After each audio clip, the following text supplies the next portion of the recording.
Okay. Was that me or you? If it makes you, sorry, that was me trying to look at it from the app. Bad choice, but it shows side by side. We show side by side.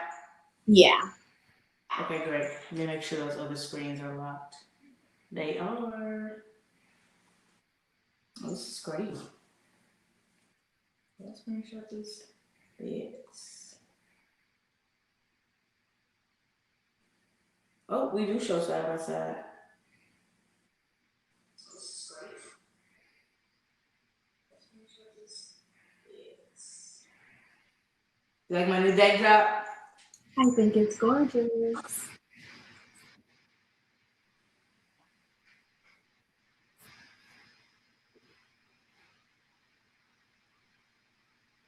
Can you see my Howard shirt? Yes, Okay, absolutely. great. That's important. Right. I was hoping you wore the blue one you wore in your graduation picture. That was like Howard in the face. Oh yeah, that was a sweatshirt. I was about to say that might be in the winter clothes then.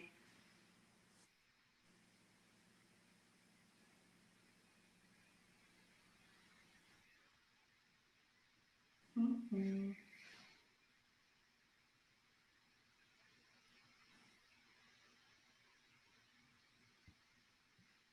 We got 3 minutes until we get it popping.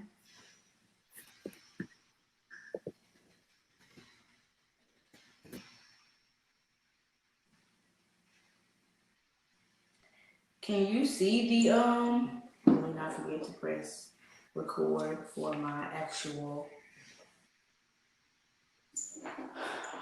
mic here.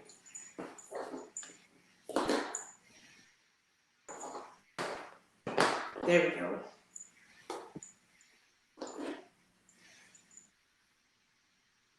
We got 2 minutes until we get it popping. I'm gonna get a theme song. I'm gonna get a theme song soon. I'm gonna be unstoppable. Do it.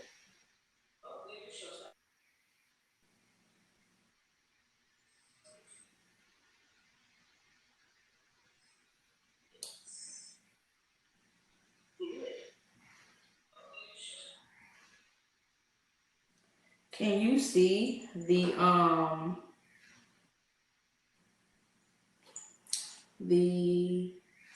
comments? Yes. Hey Ashley Nicole, welcome to the show, sugar. Okay, hopefully I can see the comments as well when they come up. Because I didn't see when you put hello.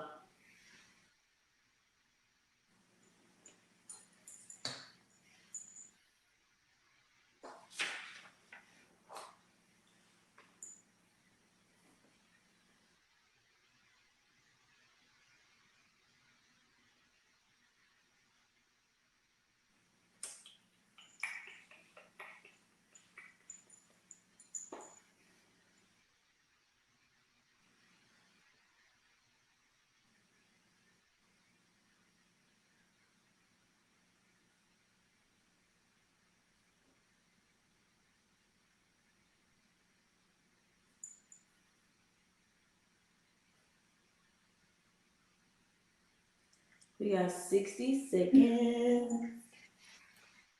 My daddy's he's early. I know I seen him subscribe to my Get Vocal channel. I was like, oh hey Uncle G.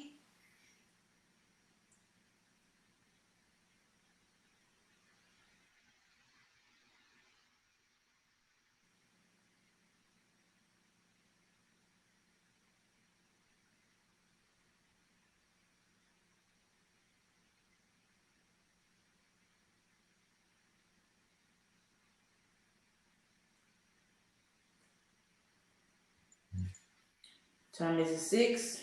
All right, it's time to get it popping.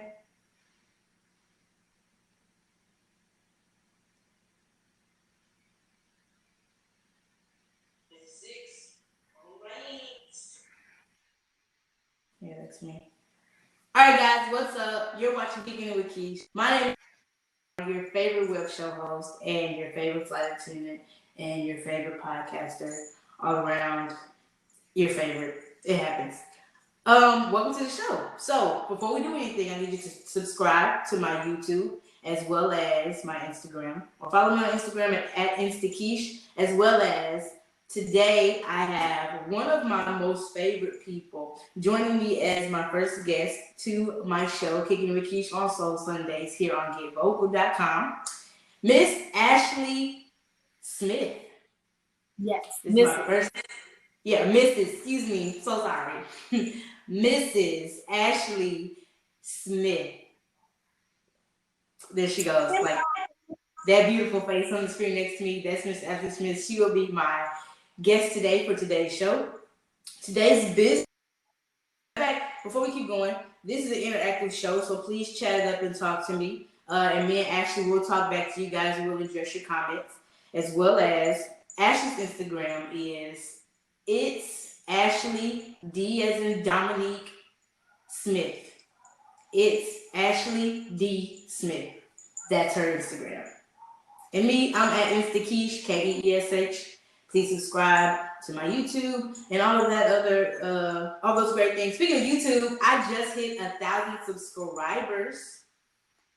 Yay! I just hit 1,000 subscribers, so I made another closer mark into getting my YouTube monetized.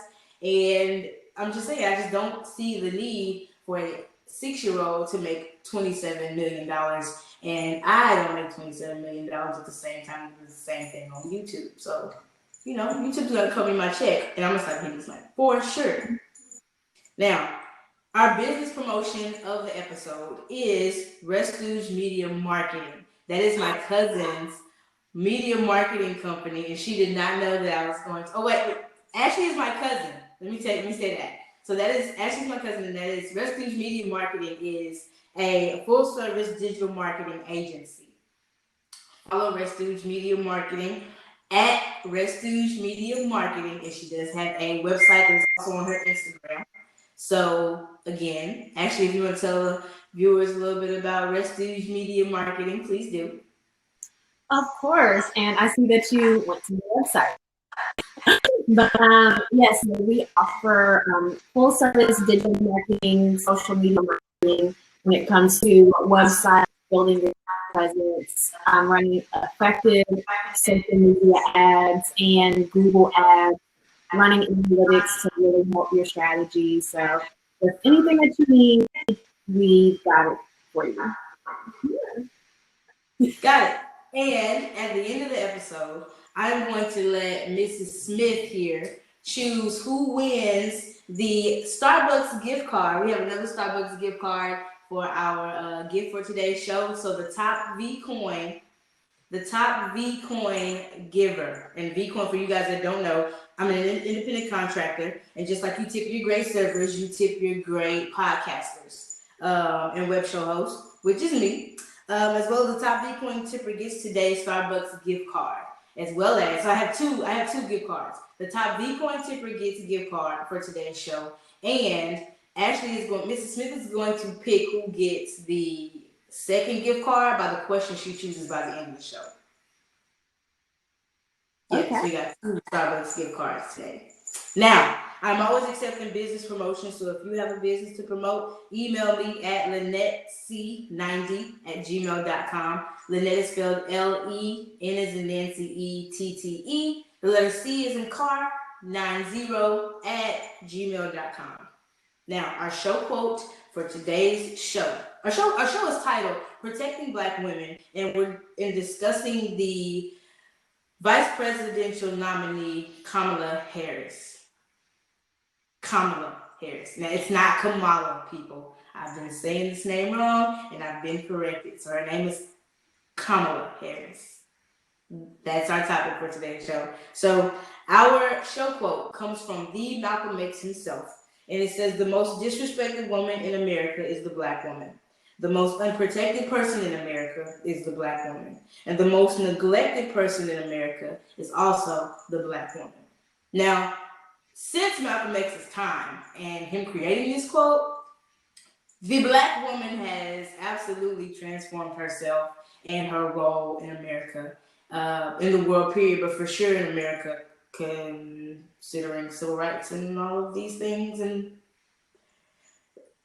being black and being a woman. So I read some stats online, and it was saying that black women are 27% the head of today's family households, which also has to do with fathers being absent, and a lot of judicial issues with a lot of fathers being in prison and things of that nature. But me and Ashley both came from homes where our fathers were present, and it's not an uncommon thing nowadays. But do know that black women were holding down the fort just in case the husband or the father was not present. Um, Black women fight harder for the black man than the black man fights for her. And I think, coming off of what happened recently with Megan Thee Stallion, as well as Keke Palmer, Megan Thee Stallion got shot in the foot by Tory Lanez himself, and she did go on live and explain that the reason why she did not rat out Tory Lanez was because of the situation that they were in. So I guess they had got into an argument in the car. This is what I watched Megan tell the camera. Megan told her live stream that they were in the car having a little argument or whatever. It was 4 people in the car. It was Megan, Tory, Megan's friend, and then Tory's bodyguard. And they were in front of her house, and Megan proceeded just to get out of the car. Well, in the midst of her getting out the car, Tory decided to shoot at Megan. So she got shot in one of her feet, as well as bullet fragments hit the other foot. So she had gotten shot in both feet. Now, you see helicopters in the video footage. You see helicopters looking at Megan with her hands up, and then you see Tory on the ground on the side, laying on the ground face down. Now, Megan said she did not make any sudden moves. She did not start acting ridiculous. Acting ridiculous or any of that nature, because of the simple fact that everything that's going on in America, she did not want to cause any more trouble than was already being caused. Meaning that black people are getting shot by the police as it is. She didn't want to scream that it's a gun in the car and they get in even more trouble. And also she didn't want to just flat out just yell, Tory was the one that shot me, and then he ended up, another casualty at the hands of a police shooting. Right or wrong, she didn't want it to happen. And so Tory's publicist and his manager were the ones putting out the false narratives of what happened in the story.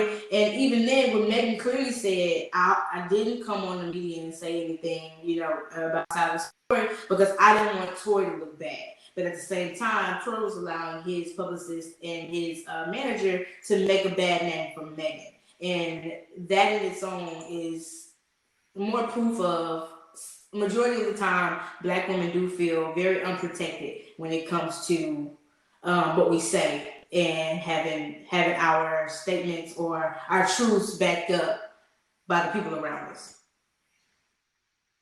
Keke Palmer apparently got into some heated sexual situation with Trey Songz. And when she came forward and said that there was an issue with it, a lot of people were saying, "Oh, you're lying, you're doing this for publicity and rah, rah, rah." It was like, nobody believed her. She didn't press the issue. She, as black women do, she stayed strong and was just like, whatever, she rolled with the punches. But it wasn't until recently when 2 white women came forward about being sexually mistreated or in any sexual heat with Trey Songz that people actually want to start believing it. And it's like, no, Keke Palmer said this a while back, so why did we believe her then? And she even said then she feels more unprotected, just like Megan did with her statement. Now, Michael B. Jordan made a great statement online. I admire your courage and I applaud you for speaking up. We must support black women, protect black women, believe the black woman. That really just sums it all up in a nutshell. What irritated me, and actually you can back me up on this, and you can say your piece or your unpiece or your truths, whatever, you got the floor too. Women went under his post, under Michael B. Jordan's post about saying, support black women, protect black women, and believe black women, they went under his post and said, you don't even date black women at Michael B. Jordan. And they also said, we must date black women too. Now, I was a bit irritated because understand the difference between supporting the cause and hurting the cause. When it comes to black men and interracial dating, I'm all for interracial dating. If you're gonna love who you love, regardless of what color. Love has no color match.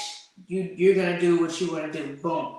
Um, but what kind of knocks some of the black men in today's society is they talk bad about black women and won't date black women like their mother isn't a black woman, or like their grandmothers aren't black women, or they don't come from a black woman. And it's really nerve wracking. Like Michael B. Jordan, he can date whoever he wants to date, but he literally said support the black woman. He is supporting the cause, and then people coming combating him are actually hurting the cause, and that's probably what annoyed me the most.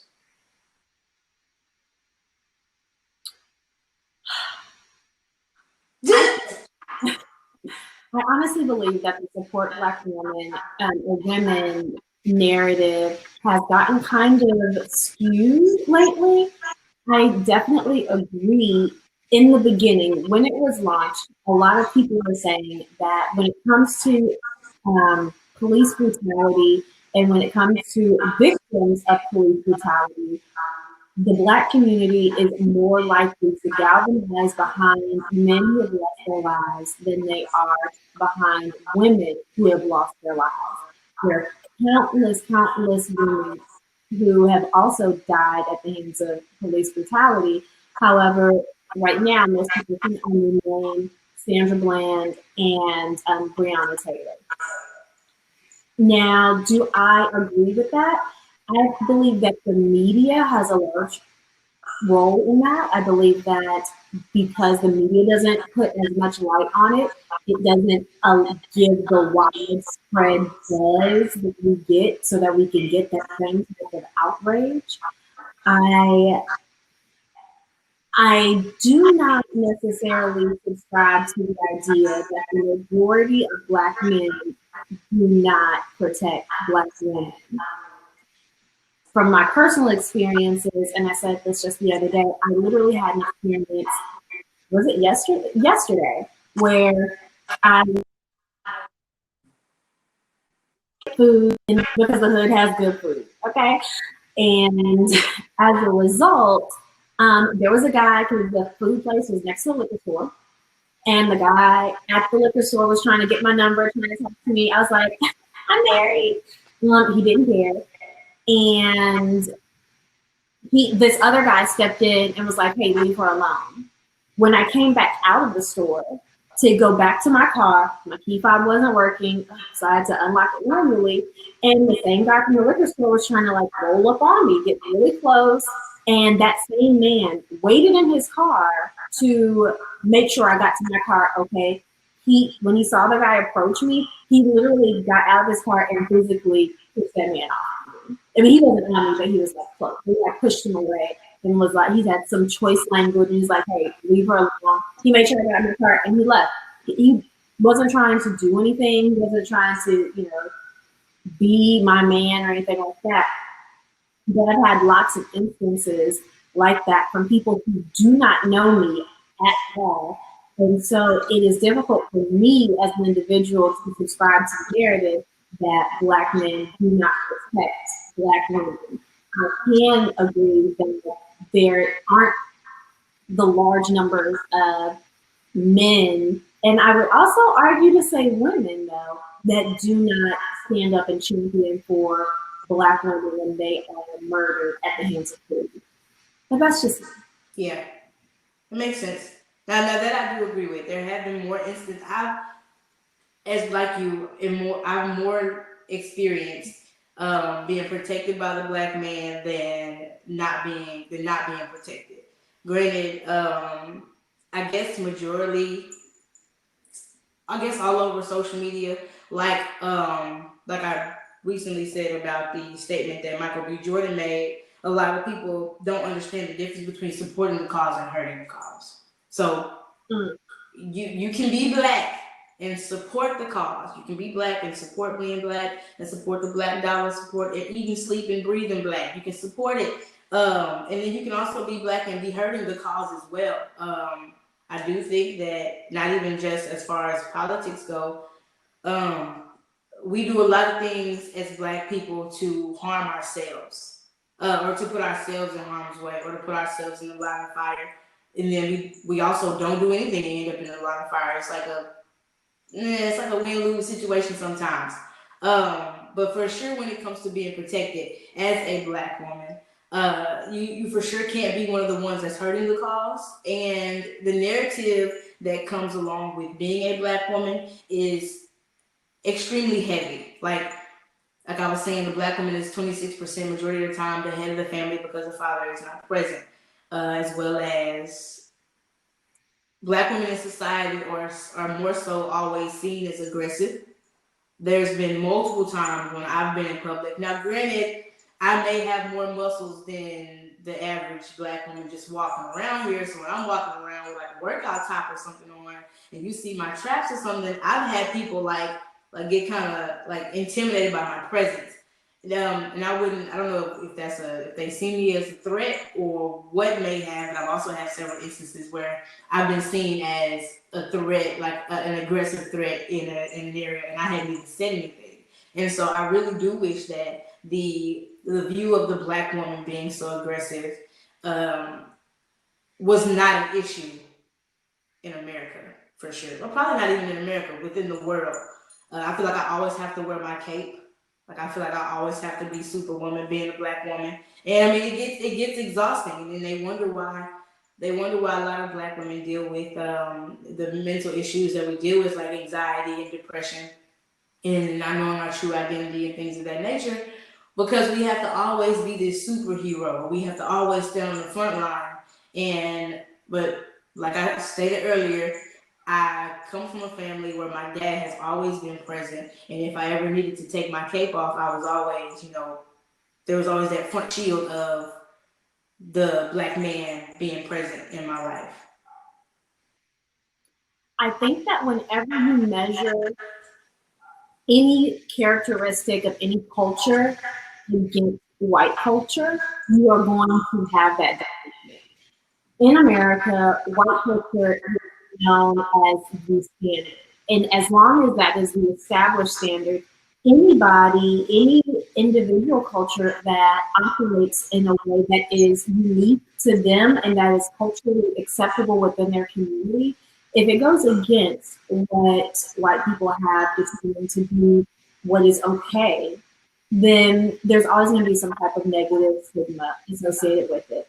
Although, of course, we're talking about the women right now, you could also say the same thing for our Latino women. They also are seen as aggressive. There's, a lot of times they call them tiring and feisty and all these other types of things, but it's because they are measuring it against whiteness. Personally, I don't find a problem with the way that they speak. That they get all loud and they get all riled up and all that kind of stuff. Just when they're passionately talking, I do the same thing. I just don't have another language to do it in as well. I can only speak English. I wish I had another language where that I could, switch to if I got a little excited or whatever. Sometimes my friends say that an accent comes out, but other than that, it's pretty much what you see is what you get. Yeah. So now, I do think back to the black men refusing to date black women versus interracial women versus the acceptance of being black. If you are a black male, or if you know a black male, or if you're watching the show, whatever you come across this clip may have you, as a black man, please do not continue to be one of those black men that puts down the black woman and upraises a woman of another race above her. Like, that's another example of hurting the cause. Let's not forget that we got to stand together as a people, and then equality will come along with it. The black woman will never get the same respect and equality if there's a level of black men that don't respect her either. So it's like we're fighting a lot of black women fighting to get to the top, but we don't have that support. I actually personally know 2 or 3 men that I've had to correct on dogging black women. Oh, black women are aggressive. Black women are always too headstrong. They talk too much. They don't listen. But you can date somebody that's not black and she'll listen. She'll do everything you need to do. She won't talk back. Rah rah rah. And I'm like, it doesn't really. In that case, it doesn't really sound like it's the black woman at this point. You just don't want to have any constructive discipline in your life as far as dating somebody at this point. Like, you want somebody that don't talk back, that don't do this, that don't do that, that hand washes your underwear or something. Like, at this point, it's not even. You just sound ridiculous when you put down a black woman and saying a black woman, you won't date a black woman because she won't do these things, but you'll go date another woman of another race, and that's very harming. And actually, you look really ignorant.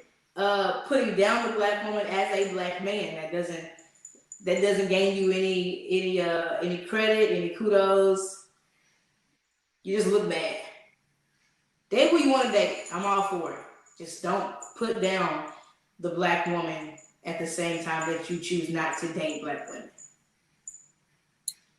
I think that also is one of those things where I think the majority of black men don't think that way.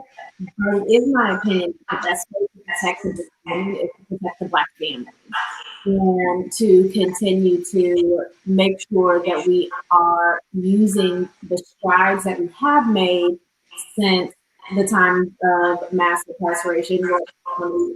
Mass incarceration is still a thing. However, it was much more prevalent in the 90s and the 80s when the government was dumping these drugs into our communities. And then the local law enforcement was then over policing those same communities so that they could have reason to lock up our fathers, sons, and brothers, which then took them out of the family so that the 27% of households that are led just by mothers. So they created that. The system created this narrative. And in order to protect the black woman, like I said, the black family is so important. The black family, in my opinion, is the most important factor when it comes to accumulating black wealth and generational black wealth, and making sure that community is built and sustained by allowing your family structure to be strong, by then showing your children that not only are we strong within our family, but we are strong within our extended family. We help each other and we build each other up. And when it comes to interracial dating, I'm okay with it. I'm okay with it as long as you are not anti-black. If you are anti-black women, then I have a problem. Oh, anti-black. Yes, anti. If you're anti-black, then I have a problem. If you're just like love is love, then that's cool. Whatever, stirs your grits. I married a black man. I've only dated black men because that's my thing. I had no desire to date anyone from any other race. I was raised by a really strong man. I had, great example of, a man in my home, and even, with my grandfather, who I was able to experience in my life and I kind of see in my life. There's all of these great people, great uncles who are still around, who are just out doing whatever. And which brings me back to the point of making sure that family is continuously just nurtured within our communities so that we can thrive. Because I can tell you one thing. If you grew up in a family and you saw your dad check somebody, but over his wife or over his daughter or over his sister or mother, that becomes your natural reaction as well. That it becomes your reaction to make sure that the women in your space are protected. When I went to Howard University, all of my guy friends were absolutely amazing. They opened all of my doors. They treated me as if I were their beloved sister or their mother. They wouldn't even, which was really odd to me, like they wouldn't even let me take at Chipotle when we would go. And it's like, hey, we're both broke freshmen. Why are you doing this? But if I ever needed anything, if anybody ever looked at me crazy, they were right there. And they were all raised with really strong family values. I think that's super important. I agree. Now, we are all for the foundation of the black family, as you can tell. But again, if you decide to mix your family with other races, that's cool too. Just make sure you don't forget where you come from, as well as your children don't have to have this identity crisis of which side am I. Make sure they equally know the importance of both of their heritage and backgrounds. So yeah, that's that. Now, as we switch over to our next topic of today's show to talk about the vice presidential nominee, Miss Kamala Harris, there's a quick video I want to let you guys hear before we hop into the Kamala facts. I got them. I got them. All right, so let me pull up the video. 1 second. Y'all ready? So Kamala Harris, in fact, she's black. Howard University, Apple Chapter, aka, it's enough to get my attention, but it ain't enough to get my vote. All skin folk ain't kin folk. You better check on record. And I did that, and I found out some things. She dope. You know, Kamala Harris is almost exactly what you expect from a prosecutor with the credentials I just mentioned. First off, you ain't qualified to talk about her unless you heard about Back on Track. That's like trying to discuss Jay-Z without hearing reasonable doubt. Back on Track was a restorative justice program for 18 to 24-year-olds, first-time, non-violent, low-level drug offenders. Instead of jail or charging the record, folks got sent to boot camp where they got job readiness training, parental training, earned a GED, got connected with employers for careers, got their credit fixed. That's a pretty good deal. I'm finna go sell a house right now, okay? But for real, once people graduate that program, she really charges out like it never happened. As DA in San Francisco, she made social services help parents responsibly and visually show kids. Twitter told y'all she threatened with jail. The most important issue for me really is that we get these kids into school. The goal is not to prosecute parents, it's to get these children to go to school. We are not talking about hooking and playing hooky, and frankly, we all did, okay? Nah, they were just 40 to 80 days. That ain't hooky, that's hiatus. And nobody went to jail. I checked. Sister got the kids back in school and kept them out of incarceration and great. She also created reentry initiatives for people in jail to get out and not go back. Convicted over 1,200 domestic abuse, prosecuted child molesters, rapists, and violent criminals. Transnational gangs got $20 billion back from Cali to the big banks after foreclosure crisis. Created a civil rights division in San Francisco DA's office. When she first got in, she threw the charges out for the activists and the protesters who got arrested. Shot a hero, senator, no disrespect. Not mentioning incarceration rates for marijuana charges fell each year she was 18. So much for that theory about her believing in mass incarceration. But Kamala Harris, I'm excited. I'm excited about the plans for gun reform and the HBCU agenda. I'm excited about women's equal pay and the electronic consent decree. I'm excited about black home ownership and a black woman on the Supreme Court. I'm excited about black businesses booming and the D9 step show the day before inauguration. Y'all know they having step show. And I'm gonna be there too with an $8 fish plate and some mambo sauce. At the end of the day, she's the strongest and most prepared, exactly what America needs right now. And I look forward to seeing her strong into the White House in 2021. That's AKA joke. I hope she'll make an academy of this probate though. Now, since before the 8 years, the D9 jokes is gonna be hilarious. I still ain't been the same since somebody said she gonna put AKA tags in the back of Air Force One.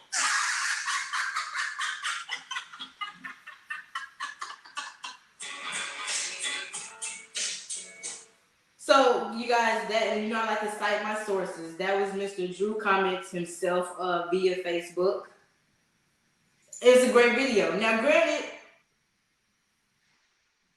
let me just read the facts. So, her name is Kamala Harris, not Kamala. Her name is Kamala. Kamala Harris, her mother was an Indian American biologist. Her father was a Jamaican American collegiate professor. Per CNN, she was California senator. She made history past Wednesday night, right, Ash? This past Wednesday night, as the first South Asian woman to accept a major party's vice presidential nomination. Pause. One of my deepest irritations when I found out about her being the vice presidential nominee was that so many black people, ready to tear her down because of the unreasonable facts that social media threw out. Her incarceration rate. Yeah, but do you know everything that she has done to keep this incarceration rate down, as well as they went lower while she was making things happen. So, and first off, for the confused people out there that rely on social media for all of your research, stop it. When they stated they claimed to be an Indian and an Asian, she was correct. For those of you who are geographically confused, India is in Southern Asia. So she was not, she said she was an Indian American. She was not saying that she was indigenous Indian or like the Indians that Columbus came over here and stole America from. No, she's Southern Asian Indian.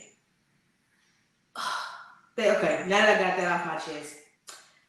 After high school, Miss Harris attended Howard University, i.e., my cousin's shirt, because my cousin Mrs. Ashley Dominique Smith is a Howard University graduate. Which Howard University is a prestigious historically black college in Washington, D.C.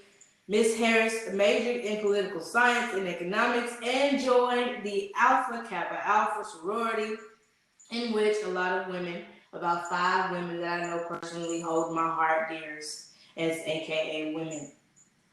Shout out to A. Lucy, Farrah, Christy, Miss Harris, and my little cousins Terry Bowman and Jordan Carter. Now, back to our conversation. Ashley, what are your comments? Now before I was like, this doesn't really happen. I was totally disgusted by the amount of people who tried to discredit Senator Harris's blackness. Because as any of us know, if you have black, you're black. It don't matter. And you are always going to be seen as a black woman, black man. It is what it is. And then not only that, but she is both black and Indian. So black and brown. Sis is black. Okay? That it is what it is. She was raised by her mother, a child of 2 immigrants into America. So she is relatable on many levels. Went to the illustrious Howard University and graduated, and then went on to become a series of firsts. The first Black district attorney in San Francisco. She was the first Black woman to be the attorney general for the state of California. And then she was the second, albeit Black woman, to be elected into the United States Senate. I just don't understand why. Of all the women that we want to have back, we trying to have her back. I would say, let's give Raven Simone away. Let's give Stacey Dash away. But Senator Harris can stay. And personally, I have been a fan of hers. I watched her election when she was when she was running for Senate. I was extremely enamored by all of her accomplishments. I thought that she was just an excellent, strong, and powerful Black woman who was dedicated to the causes of justice and politics and things of that nature. And I was excited when she just became the second Black woman to be elected as a United States Senator, which is a huge, huge deal because, hello, it's 2020. I mean, back then it wasn't 2020, it was 2016, but whatever. So now, I was Kamala Harris for president, but then she dropped out. So now I'm Kamala Harris for vice president. I will be there in my Howard University year at the polls. But I will say it's very disheartening to see people try to constantly, of all the things that you can come for her about, you have a leg to stand on when it comes to her prosecution record, if you haven't really been deep into that. But blackness, no. Right. Goodbye. Now, absolutely. So, what even more irritated me, the people that were like tearing her down on social media were some of the people I know personally have a conviction or two, as well as they don't have the cleanest record in the world to be condemning somebody else to tell them what seat they can't have. If anything, if I wanted any better representation, because making sure that the Black children these days see themselves in higher roles, other than Michelle Obama, I don't know. I don't. And shout out to Atlanta's Mayor Keisha Lance Bottoms, Miss Kamala Harris. Like these three, like better representation would you want for the young people of America to look up to as far as be able to making a change and taking a seat in the house of the government and politics and all of this? Like, why not her? Like, and one of the major things again that irritated me the most is that Black people were doing so much reaching as far as tearing her down, and that's one of the problems we have in the Black community. Why do we spend so much time at tearing each other down versus building each other up? Your record isn't clean. Your record isn't clean. Even if she did make some mistakes in the past, don't we all grow? Do we all not have room to get better? Are we all stuck as who we were? Because I know for sure growth is a thing. So if she's grown as a politician and she's making a way and making, like he mentioned, making a way for all these programs to be in place, for things to be corrected in individuals' lives that may make bad mistakes and choices with the law, why is it that we try so hard to tear her down instead of raising her up? I mean, it's obvious who I'm voting for, Biden Harris 2020. But I mean, and I'm not getting paid for this political advertisement, but I even have friends that have Republican friends, because I went to unlike Miss Ashley here on the other screen, I went to a PWI, which is a predominantly white institution. So majority of the people that I went to school with ended up being Republicans. And a lot of my Republican friends and classmates from college on Facebook are now saying I may be a Republican, but I'm no fool. Like, I'm voting Biden Harris 2020 because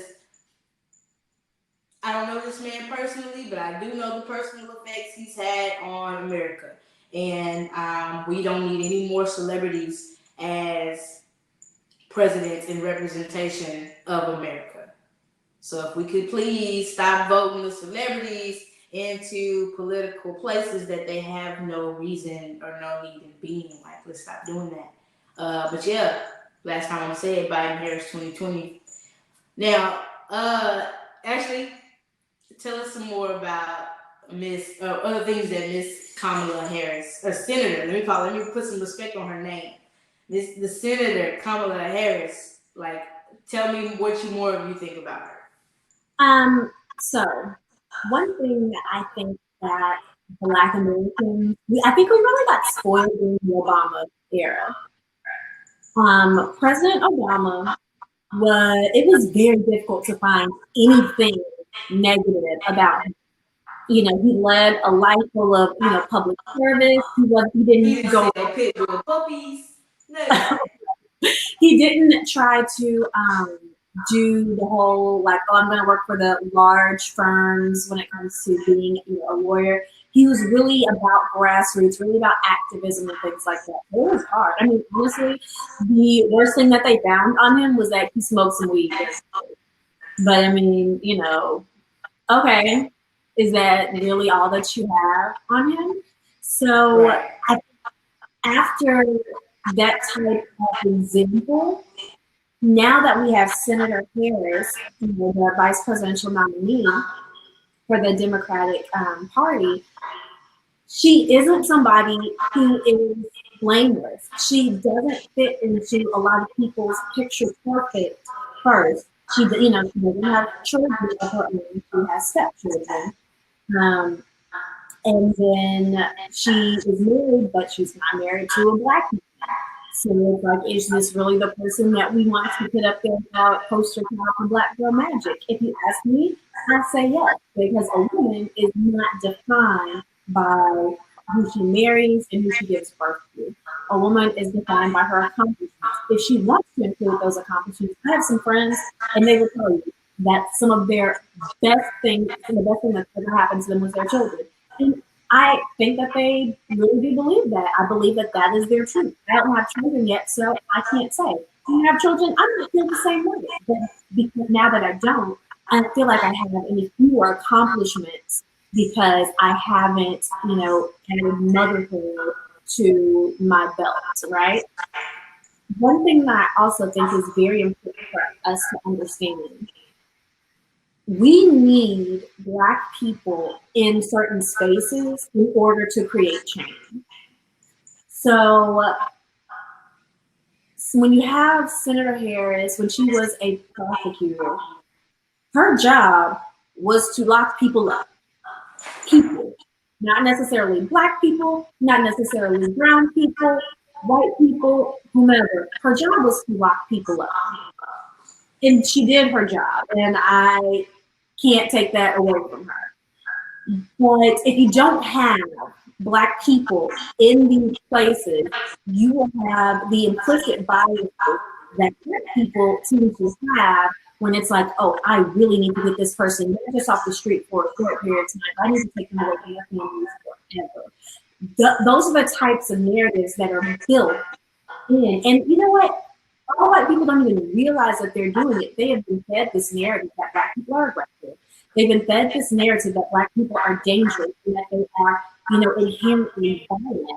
And so when it comes time to sentence somebody who is a criminal, who has broken a law, even though it may not be one of the worst laws, they just see them as, I need to get this violent person off of the streets and off the streets for as long as possible. When you have Black people in these positions, we are able to look at the crime for what it is and not attach the crime to an already to an existing bias of, oh, this person is a criminal now and they're Black. So I need to do even more to make sure that this person, doesn't come back to then maybe attack me and my family. When you then speak about the types of programs that she enacted throughout her tenure in public service in California, you really have to look at the way that she tried to adjust things and the way that she tried to maneuver. A lot of people talk about, oh, well, she locked up parents. That is false. She did not lock up parents when it comes to truancy. However, what I will say is, after she launched this truancy program that said, if your child is just out of school for half the year, we're coming after you, and we're going to lock you up. Other surrounding cities tried to enact the same type of legislation. As a result, there were Black parents who were locked up. I do not think that you can necessarily put all of that on Senator Harris, because she had a job for her constituents. And for her constituents, it worked. I can't say that everybody else's, intentions were the same as hers. And then, as the gentleman said, the Get Back on Track program, you take these non-violent offenders who are younger, 18 to 24, and people are just making stupid mistakes. Oh, the dumb things I did between 18 and 24. And then you take them, you put them in a program so that you can give them some type of training. And as long as they complete this program, they go through this boot camp-like experience, they get this training so they can do something with their lives afterwards, and then you take the crime off of their record, because a lot of people forget about that. You are giving this person a fresh start. And I cannot say that someone who can create a program like that for Black and brown people, and she didn't do it just for Black and brown people, she did it for her constituents as a whole. But if she can create this program, you can't tell me that he is a horrible person who is trying to lock up all of our Black men. No. Did she lock up Black men? Yes. I think it would be ignorant for us to say that there aren't any Black men who commit crimes. And it is also, we also cannot take away the fact that Black men, Black people as a whole are over-policed, and she was not responsible for locking them up. She wasn't responsible for going to get them to say, hey, this person needs to be charged with this crime. They were already in the system. She had to deal with the cases that came across her desk. Those are some of my thoughts, but I don't want to rant. Now, back on the cases that came across her desk, considering that there are usually, I think me and you were having this conversation a couple of days ago, Ash, where you said it was either you or somebody. Correct me. You said was it you that said there was more police in the urban areas to be there to catch the crime versus police in the non-urban areas or the suburban areas that weren't there to catch the people doing the crimes as they happen. So of course there would be more black and brown people in jail and to be prosecuted by her or prosecuted by anybody versus somebody that's doing the crime in the white neighborhoods where the police aren't on site sitting at the corner waiting for something to pop up. Yes, statistics prove that people of all races commit crime at about the same rate. But what we have done in America is we have criminalized poverty, and that is a huge problem. So now we have all of these police officers who are in these low-income communities, and as a result, when any type of crime happens, whether it be a low-level offense or something that is extremely serious, you have all of these issues where it's like, oh, okay, oh, I can hop right on this. I'm 2 blocks away. Police don't actually, in my opinion, and I apologize for anybody who might be, a part of the pro-police, Blue Lives Matter movement. Police don't really solve crime. Most of the time, they show up after it's happened, and a lot of times, it's hard to even say that they're able to really impact and create any type of change. Here's the charger. There's a outlet right here. Sorry, guys. My laptop's about to die because I've never been a charger. But oh yeah, no, that's perfect. Thank you. So when you have all of these issues, that's why a lot of times you hear people say, we don't need to just criminalize poverty. We really need to address the issues to eradicate poverty, and then that will, over time, eliminate a large portion of crime. Let's take the instance of me the other day when I was when I was trying to get food. I honestly think that man might have had some type of mental health issues. I don't think he was in his right mind. But if I would have felt threatened, I would have had no other choice but to call the police. The police, however, they don't care whether or not somebody has some mental health issues. They just take the person and they charge them for whatever crime they can come up with that fits the scenario. When in all actuality, had I been in a situation where I kind of felt threatened, which is okay for me to feel, the real solution would have been to get this man into some type of facility that would be able to provide him with the mental health counseling. If he needed medication, I'm not a doctor. I don't pretend to be a doctor.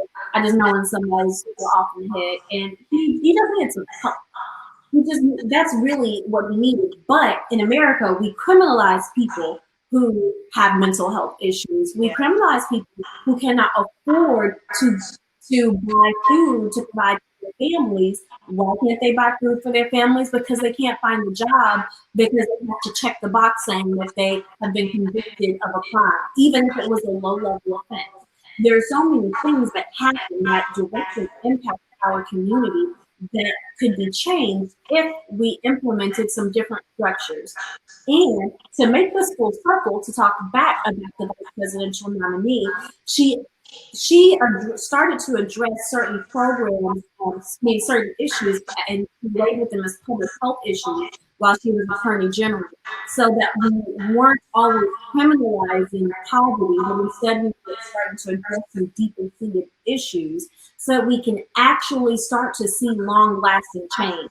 Because mass incarceration is nothing more than a new form of slavery, and it is not a real true fix for crime. It does nothing but create more crime.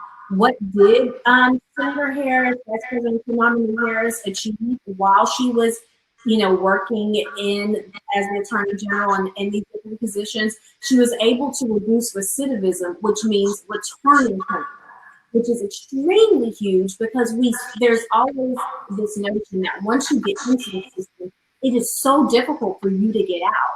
And for me to be able to see a Black woman who was able to hold these different positions as prosecutor, district attorney, attorney general for the state, and to be able to change the narrative and to reduce the amount of people who are coming back to the system after already being released for whatever offense. Again, I feel like you cannot tell me that she is not qualified to continue to champion for people, for Black people, for people in low income communities. I think she has the best knowledge of how to truly get into the system and change it, and to provide resources and recommendations for change on the local and state levels as well.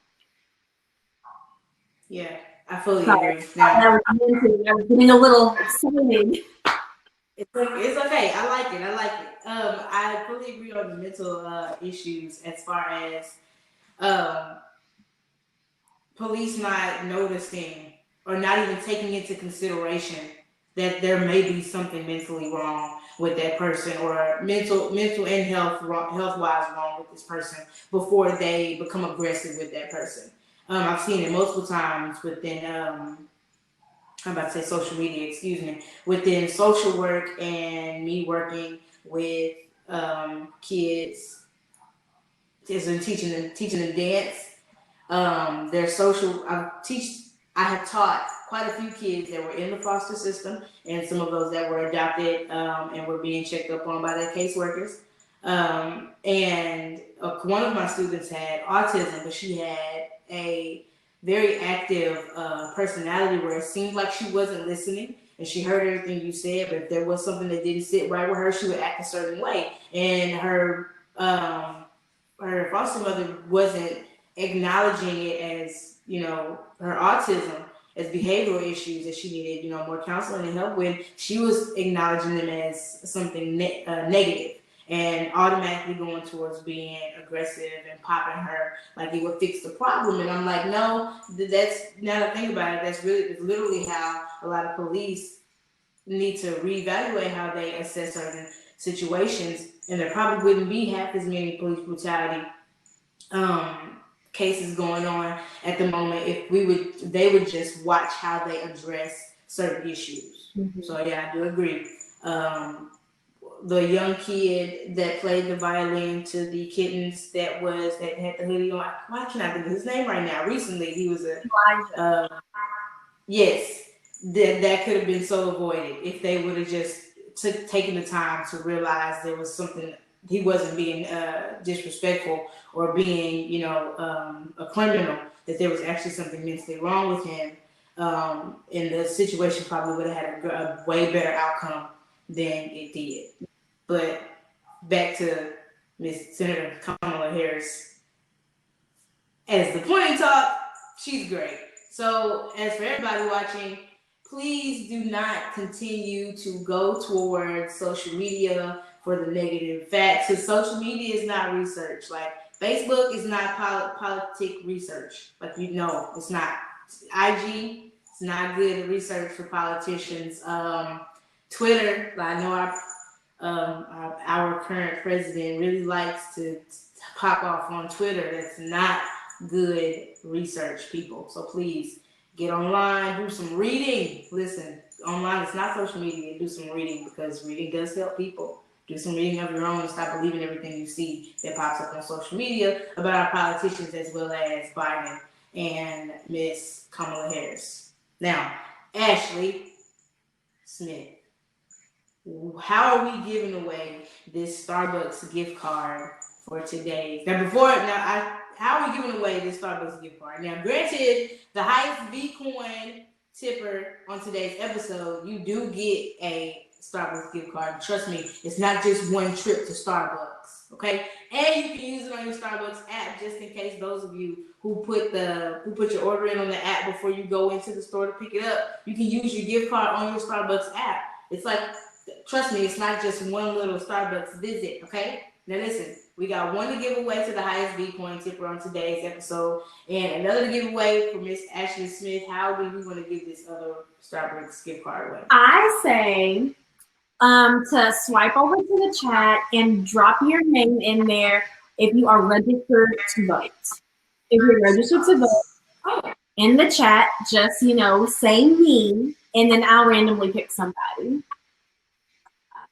Okay, bet. If you are registered to vote, please let us know. And Mrs. Ashley Smith will pick our other Starbucks gift card winner, as well as if whoever is the highest Bitcoin tipper, you get a Starbucks gift card as well. Now, last week, Miss Ashley Nicole won the Moonbeam Body Therapy body products, and Mrs. Ashley Smith won the Starbucks card that I gave away last week. So those are coming in the mail to you guys, as well as we will announce on my Instagram and my Facebook fan page at Kicking It with Keesh who the winners of this week's 2 Starbucks gift cards are. And I always give away free stuff on my show. Now, granted, next week I'm going to have another amazing guest. Can't give too many details right now, but it's gonna be a dope show. As well as thank you so much, Mrs. Ashley Smith, for joining me today. The amazingly beautiful Howard alumni that I love so much. That I had to request the Howard shirt, y'all. So we're gonna be talking about Senator Harris. Please wear your Howard paraphernalia because you didn't have it was going to be warm. Okay. Now, guys, again, if you're watching, please subscribe to my YouTube at Kicking It with Keesh on YouTube. Subscribe to my social media at InstaKeesh on Instagram and Twitter. Follow Mrs. Ashley Smith at It's Ashley D as in David. And then follow her at Rescues Media Marketing Company because she's great. You're watching Kicking It with Keesh. My name is Keisha Carter, and we've kicked it. Bye, guys. Adios.